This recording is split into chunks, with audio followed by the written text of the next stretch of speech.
Good to see you again. You're watching Arirang News. It's 4 p.m. here in Seoul, and I'm Na Hyun-kyung. We begin with North Korea. The regime is sending a strong warning against South Korea's decision to set up a UN field office to monitor Pyongyang's human rights situation. Now, this office, which was one of the recommendations made by a UN committee on North Korea's human rights, is set to open in Seoul in a few months. Our Hwang Sung-hee starts us off.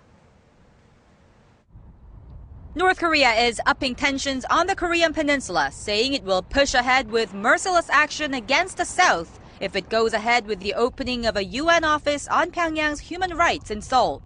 In a statement on Monday, the North Korean committee in charge of inter-Korean affairs said it won't just sit back and watch the office open, threatening Seoul will be the first target of ruthless punishment.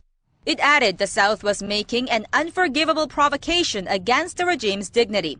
The establishment of the Seoul office to monitor North Korea's human rights was one of the actions recommended in a UN report released last year.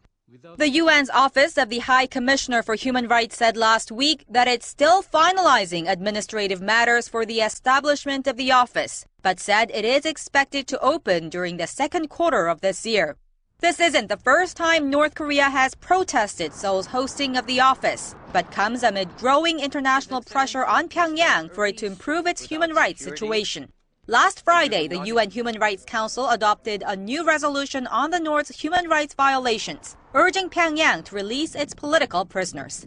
Hwang Sung-hee, Arirang News.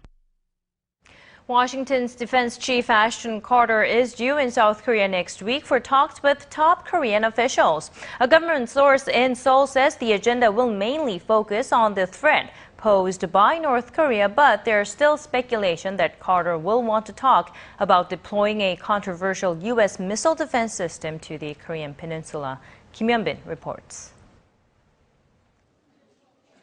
U.S. Secretary of Defense Ashton Carter is scheduled to visit Seoul for the first time next week for talks with his South Korean counterpart, Han Min-gu.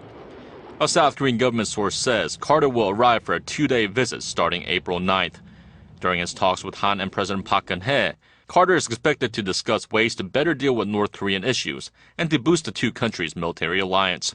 But the main focus is on whether the deployment to South Korea of a U.S. missile defense system called THAAD will be on the agenda. It's an issue that has stirred controversy both at home and abroad, with China and Russia both expressing their strongly opposition to it.